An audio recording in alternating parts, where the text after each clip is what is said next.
Good evening and welcome to Newsfeed. Today is Thursday, January 30th. I'm David Sackrader. And I'm Eva Kluding. We're excited to have you here watching with us tonight. Let's see what's happening in Ann Arbor. Last Friday, January 24th, the College of Literature, Science, and the Arts, or LSA, held a homewarming party for its students to welcome them into the newly renovated LSA building. In attendance were 1,200 students, LSA Dean Ann Curzon, as well as Reggie the campus corgi. The main renovation to the LSA building included the addition of new study spaces on both the first and second floors. Further, the LSA Opportunity Hub, where LSA students can seek assistance with resume building, internship searches, and alumni connections, was moved back to its original location on the first floor. In an interview with the Michigan Daily, Dean Curzon expressed her excitement about the new space, stating, quote, "We wanted students to feel like there was a center, that there was a home base for them to go. So this space is designed to be a center for some key resources for students," end quote. Students were just as excited about the new space. One LSA student said that the renovations were, quote, "like night and day and make me feel like I'm even more appreciated as a student," end quote. This past Saturday, the cast of the smash hit musical Hamilton came to the Little Bird restaurant in Grand Rapids, Michigan. The restaurant owner's son, 11-year-old Harry Wepman Wabiki, jumped in for an impromptu performance, singing the musical's song Guns and Ships for the whole cast. The performance cheered him on, and some even took videos of the performance. Harry's mom said, quote, "This is truly one of the highlights of his life," end quote. Hamilton opened as part of the Broadway Grand Rapids series on January 21st and runs through February 9th, where more than 50,000 audience members are expected to be in attendance. 3 local Ann Arbor businesses have closed their doors in preparation for a new high-rise. Southview Pizza, Oasis Grill, and Rendezvous Hookah Lounge were all owned and operated by the same family. The 3 businesses were located on South University Avenue between Church Street and East University Avenue. Oasis Grill will still remain in business as it will be moving across the street to the building where China Gate Restaurant formerly operated. The buildings where the businesses used to be are expected to be demolished for the space for the new high-rise. The Rendezvous Hookah Lounge has faced some struggles in the past few years with the introduction of more limitations on smoking. Mayor El Awar, the owner, said that an increase in the use of e-cigarettes and vapes also contributed to a decline in business, quote, "The hookah business as a whole wasn't the same after that. We started seeing a drop in sales," end quote. The Rendezvous Hookah Lounge formerly shut down on January 11th and Southview Pizza in December. There is not yet an opening date set for the new Oasis Grill location. Now it's time for a short break. Stay tuned. We'll be right back. Your daughter just had her first breakup. Do you A, put yourself in her shoes, B, console her, "Don't worry, sweetie. This is gonna happen a lot." or C, find her a new boyfriend? Nice single boys. That was weird. As a parent, there are no perfect answers. But you don't have to be perfect to be a perfect parent. Thousands of teens in foster care will love you just the same. Fancy pants peanut butter? A big screen television? You haven't even bought a sofa yet. A motorcycle? When your father finds out, he's gonna flip his shoes with 2 buckles? What do you even need 2 buckles for? Mr. Big Shot, buying whiskey shots for everybody in the bar. From the looks of it, I'd say nobody even remembers. Feed the pig. Hart, what's going on? I'm leaving. Why? What did I do? Not enough. You constantly ignore me. You barely eat anything healthy. You're half as active as you used to be. The pressure is just too much. I quit. Okay, I get it. I'll do better. Just please, don't leave. Okay. But remember, if I go, you go. Listen to your heart. Don't let it quit on you. Uncontrolled high blood pressure could lead to stroke, heart attack, or death. Get yours to a healthy range before it's too late.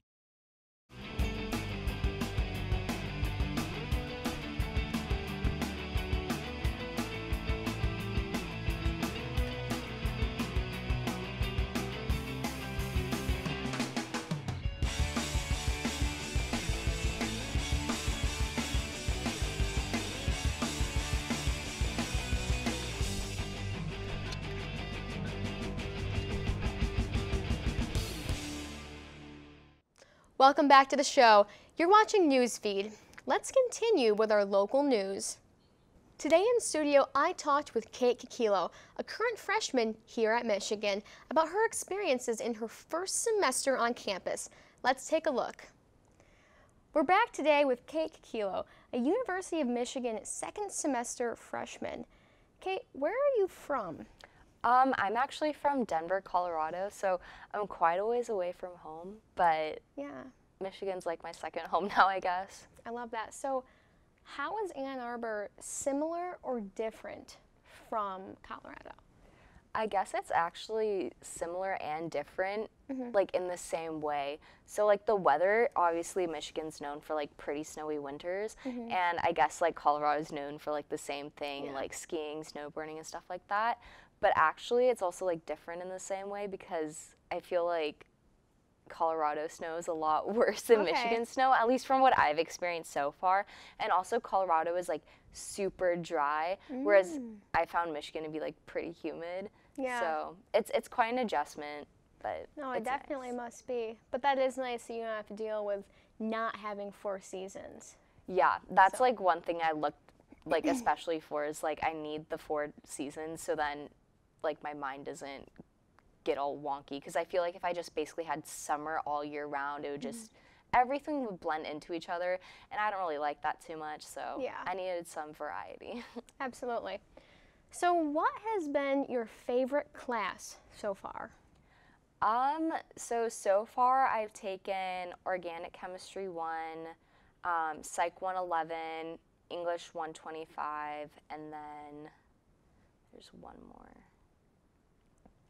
I'm spacing on the other one, but that's all right. Which one was your favorite, My favorite one, though, out of those ones was definitely Organic Chemistry, Okay, which sounds really weird, but I really, really did like my professor a lot. I had Professor Montgomery, really great professor, and he honestly made me want to come to class every single day and made me interested in it, so that definitely helped a lot. So was he your favorite professor as well, Ben? I think so, definitely, yeah. Sweet. What dorm do you live in? Right now I live in South Quad. I live on the 8th floor, Thronson. Yeah, it's pretty nice. How do you feel about dorm life? What's the food like? I'm personally not a big fan of dining hall food. Okay. But I know some people are, but personally I'm not. Like, I'd rather have my own kind of stuff that I personally like a lot, rather than just a bunch of like random small things like in the dining hall. Also, there's never really any like grilled chicken, which really annoys me because I'm a very like plain Jane person when it comes to food. And so sometimes I just want like grilled chicken and potatoes, but no, can't have that. That comfort food. Exactly. Always comes from home. It's the best. So what do you think you might want to study? Right now, I think my major is cellular molecular biology. Ooh, okay, that's a hard one. What do you want to do with that? I think I want to change it, but I'm still not really sure. I want to like test out maybe the public health kind of track. I think I want to be a physician's assistant, but that's also still kind of, you know, I have a lot of time to figure that out. Absolutely. So you want to be a PA. Have you gotten involved in any extracurriculars regarding that? Yes. Or what are you involved in? Actually, I just recently joined the pre-PA club, and so that's actually been really helpful with like learning about like what PAs actually do, how like the process to apply to schools, and even getting like opportunities through that. So that's been really nice. And also like I am a student athlete, so I swim for Michigan, and every Thursday, student athletes actually volunteer at Mott's Children's Hospital at night, and we go to different rooms and like just talk to the kids. And honestly, like it's just such a fun time to like go there and be there.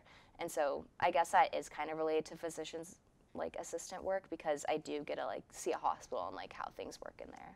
Absolutely. I think it's really awesome that even as a freshman, you're still giving back to the community in that sense. So given all that, what advice do you have for next year's incoming freshmen? That's a tough question. Honestly, I guess just come in with no expectations. Okay. Just because you don't want to set your bar so high and then have, or even so low and have college be completely different. I think it's better just coming in with a clear mind and just kind of putting yourself into a completely new situation and letting the course take its course, not really expecting anything out of it. That's awesome. All right, guys, This is Kate. This is Newsfeed. Thanks so much. Thanks so much to Kate for talking with us. We wish you the best of luck in the rest of your freshman year. Stay tuned. We'll be right back with some national and international news. Are your children in the right car seat for their age and size? Is the seat supposed to be forward-facing or rear-facing? Did they move to a booster seat too soon? It may be too late to check when you're on the road. Fortunately, you're on the couch. Car crashes are a leading killer of children 1 to 13. Don't think you know. Know you know.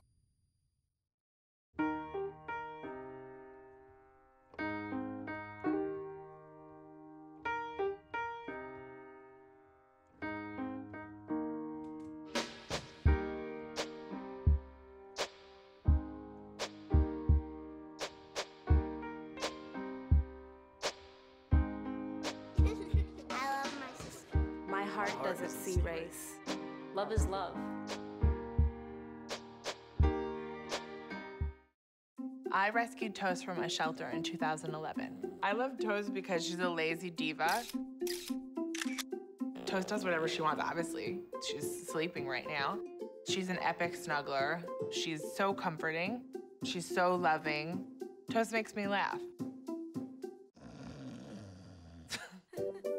When I walked into the shelter, I knew right then that she was special.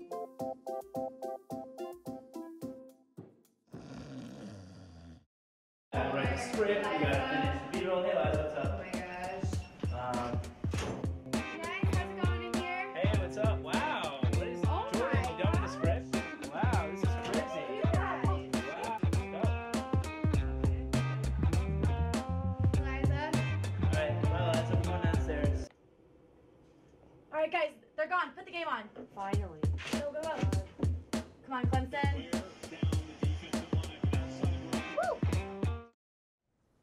Welcome back to Newsfeed. Now let's get into our national and international news. On Monday, January 27th, basketball legend Kobe Bryant died in a fatal crash that killed him, his 13-year-old daughter Gianna, and 7 others. The crash occurred after the helicopter flew into a dense fog on a Calabasas hillside.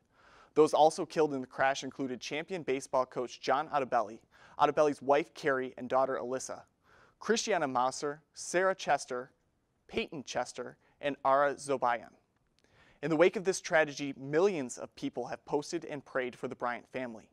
Beyond being a Los Angeles Lakers icon, 5-time NBA champion, and 2-time Olympic gold medalist, Kobe Bryant was a philanthropist and dedicated an immense amount of time and volunteer money to volunteer work. He and his family volunteered through Make-A-Wish, the Boys and Girls Club, Stand Up to Cancer, the National Museum of African American History and Culture, and Bryant began his own foundation, Vivo, that supported the youth-based Mamba Sports Academy after his nickname, the Black Mamba of basketball. We are all saddened by these tragic fatalities and send our love and hope to the Bryant family, as well as the families of each victim of this horrible crash. To end, here's something Kobe Bryant once said, quote, "Everything negative, pressure, challenges, is all an opportunity for me to rise," end quote. Thank you for everything, Mr. Bryant, and may you rest in peace. Coronavirus continues to infect citizens of China while cases in other countries emerge. More than 6,000 cases have been confirmed in China. Although the initial outbreak can be traced to Wuhan, China, 5 cases have already been confirmed in the United States, with other cases confirmed in Japan, Australia, France, and several other countries. Coronavirus is a larger term for diseases infecting mammals and birds. In humans, this illness results in respiratory infections and symptoms similar to the common cold. Extreme cases where coronaviruses have become lethal include the SARS outbreak in 2002 and MERS of 2012. Experts say an effective vaccine for the current coronavirus is a long way off. However, doctors advise that if people have not recently traveled to China or been in contact with someone infected, their cold symptoms can be treated normally. Locally, 4 possible cases of coronavirus have been investigated in southeastern Michigan. 3 have come back negative, and 1 in Washtenaw County is currently being investigated. The Philadelphia Flyers mascot, Gritty, is currently under investigation for an alleged physical assault against a young fan. The alleged assault occurred during a photo shoot at the Wells Fargo Center in November of 2019. According to Chris Greenwell, the victim's father, his 13-year-old son, Brandon Greenwell, had a picture taken with the mascot and, quote, playfully patted Gritty on the head, end quote. Gritty then decided to run at the victim, punching him, quote, as hard as he could, end quote. To add insult to injury, Chris claims that the Flyers organization attempted to, quote, bribe him not to talk about it, end quote. The South Detectives Division of the police department is investigating the matter, but the Flyers claim that they were unable to find any evidence of wrongdoing by the mascot. Well, that's all we have for you tonight. I'm Eva Cluding. And I'm David Sackrader. And you've just been Newsfed.